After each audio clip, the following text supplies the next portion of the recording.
Well, greetings for the fourth session for this Beyond Question Facebook page. Hope this has been helpful. We're going to be looking at week 6 and 7 today. We're on my front porch. It is the 31st of January. It's about 4:30 in the afternoon. And it's about 50 degrees here, out here in shirt sleeves. Beautiful day. Beautiful day. I've been in Wisconsin. It's, I think, getting about 17 below tonight. 10 degrees during the day. I think I said it's 50. I don't want to rub it in. It's 50 degrees here. Shirt sleeves. Central Oregon, baby. If you look over my shoulder, I just want this will tie in for a couple of reasons, but if you look over my shoulder, Mount Jefferson is between those two telephone poles. It's a beautiful view that I get every morning as I look out. My front of the house faces this way. I'll tell you the second and third reasons for a moment why I wanted to show you with that in the background, but the first reason is, see those two pesky telephone poles? If any of you have a great big chainsaw that can take down creosote telephone poles and it has a good muffler on there, then be in touch with me and call me. I'd like to take those down middle of the night sometime. It obstructs my view. So give me a call, give me an email, we'll figure out how to take that down. Question week 6. If you look on the outline of the material that I gave you, it is on page 58. It's a question of credibility. Question of credibility. Last week we joined Jesus with his disciples on the beach. This week we're walking with him on the road to Emmaus. Fascinating story.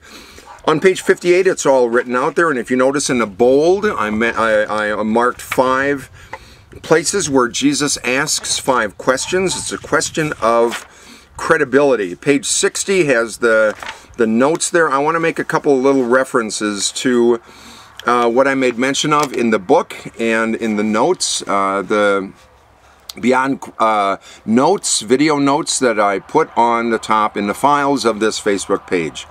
Do you believe what I say? Day 31, fascinating. And one of the things that you need to do as we begin these 6 days on the journey to Emmaus is kind of put yourself in the place of the disciples, because them is us. We are the disciples on the road to Emmaus. Put yourself in their place. They're wandering along. They had been to Jerusalem and had experienced the time that they had with Jesus. These were not the 2 of the 12 disciples. These were just people who were followers. Remember, it's Luke who differentiates between the 12, or the apostles, and the disciples, of which there were many. So these are the 2 people who had been followed Jesus. They're in Jerusalem, which then symbolically in this story, the way I use it, is symbolically a place of tragedy, of loss, of devastation, of divorce, of death, of loss of job, whatever that might be. Everyone has a Jerusalem in their life. The way that they coped with their Emmaus is that they wanted to escape to, with their Jerusalem, their devastation, their loss, they wanted to escape to Emmaus. Emmaus represents a place of escape, a place where you go to get away, a place where sometimes you go to not have to deal with all of the stuff that's happened in your life. Many of us have different ways of escape. Denial, of course, is one way. Addiction is another way. There's a lot of different ways that people deal with loss and devastation, and that represents their trip from Jerusalem to Emmaus. So put yourself in their place. They're walking along on page 32. On day 22. They're walking between that place of destruction and loss in Jerusalem to their place of escape in Emmaus. Jesus comes up and says, "Dude, what you talking about?" They end up witnessing to him, telling him about what they were experiencing during that time. Jesus stood still and listened to them, and they stood still looking sad. They were stuck. They were stuck.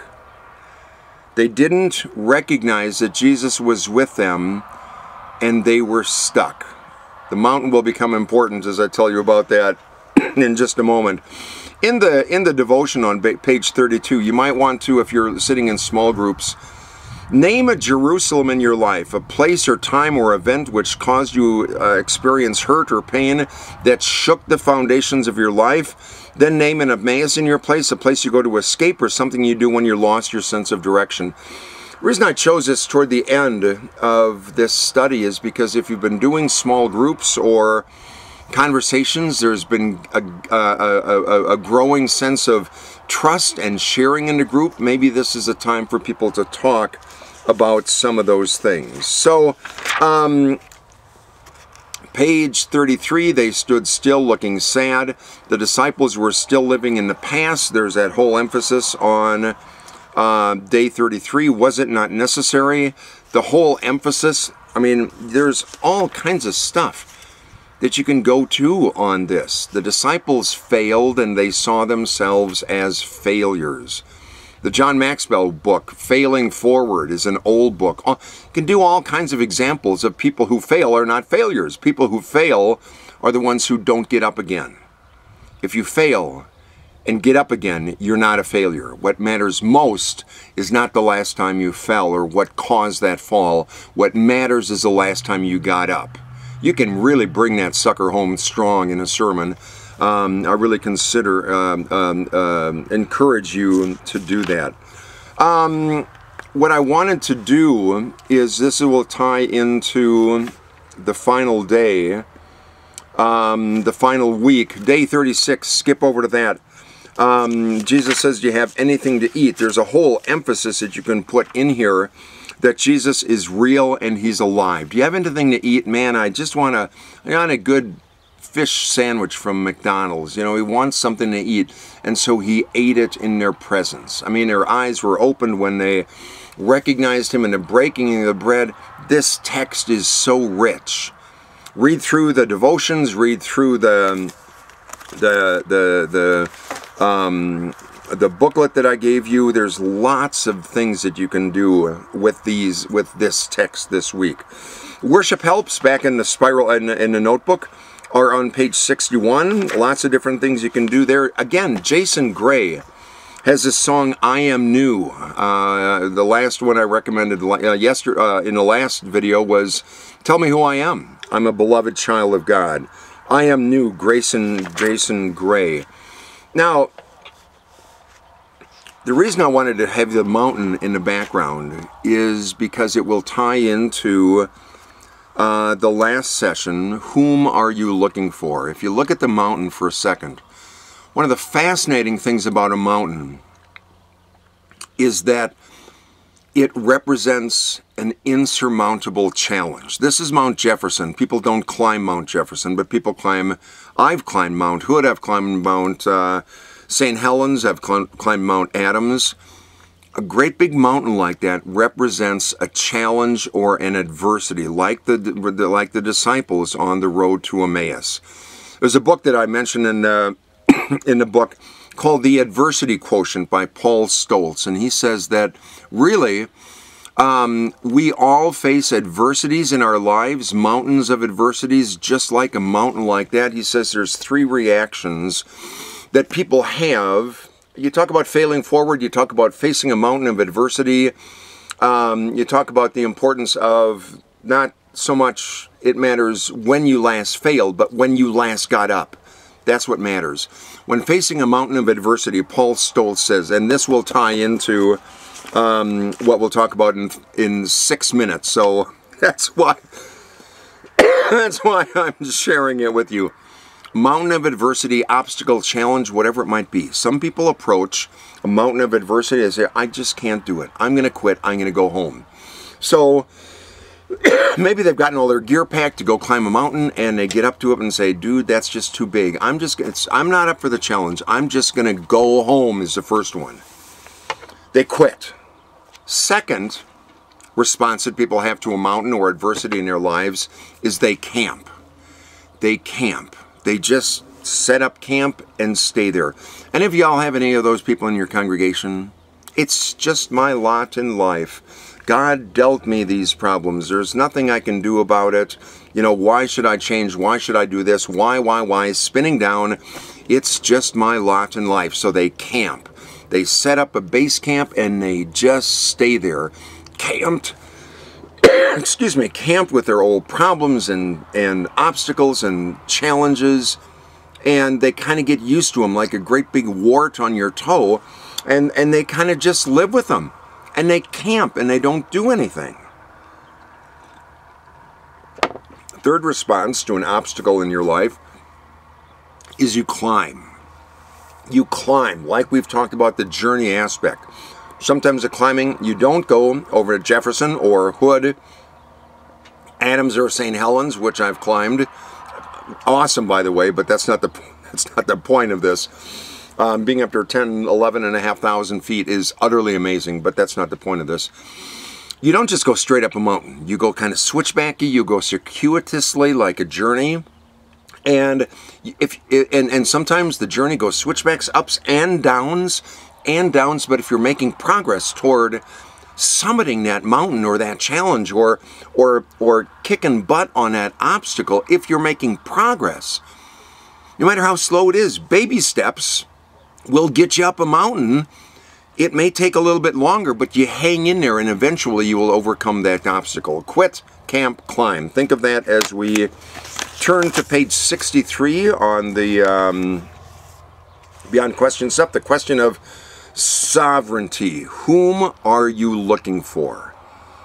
John chapter 20 is a fascinating chapter of the Bible.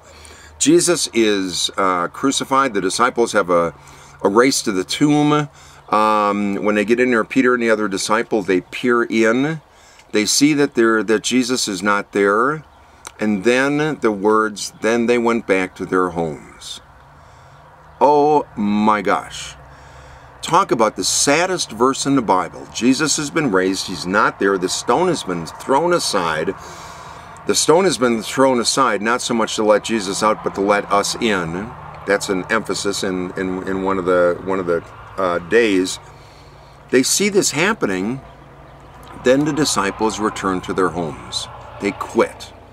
They quit. A bunch of weenies, programmed for mediocrity, and they go home. Unbelievable. Mary gets there, and she camps. Mary at least camps.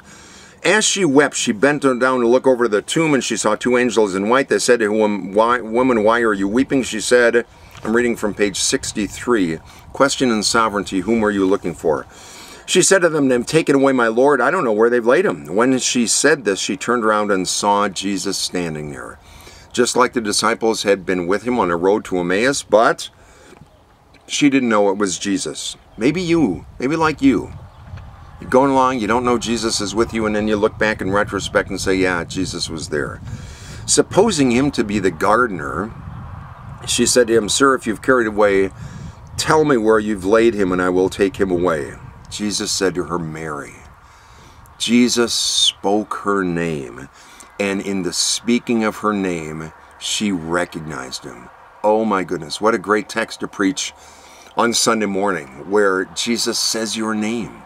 In the waters of baptism and the bread and wine of communion, when Jesus says your name, claims you as his own, you recognize him. And Mary, who was a camper, became a climber. See how that happens in this text? John 20:11 through 18. Jesus says, "Don't hold on to me. I'm not quite finished with this gig yet." And she runs back and tells everybody what Jesus had told her. It's the end of the story. Page 64 in the handout I gave you. The whole tomb stuff, page 64, 65. Who do we mistake Jesus for? Mary mistook him for the gardener. There's lots of different things that you could go on with that. Jesus is alive. He's been read. You go to the text. Unbelievable stuff there. Let me just make a couple comments. Easter, of course, is a time to turn and recognize Jesus You know, the Tommy Walker song, He Knows My Name, He Knows My Everything. I mean, that's a great song for Easter after the sermon. When I preached this last year, you know, I was getting toward the end, you know, getting toward the you know, last part of the sermon, and my guitar guy started playing He Knows My Name, and then he sang his verse we all sang, and sang the rest of it. It was unbelievable. Jesus on Maundy, Thursday. Now that we have that from the Wednesday of Holy Week. Maundy, Thursday is, do you know what I have done for you? You know, you can preach all of that which you have before.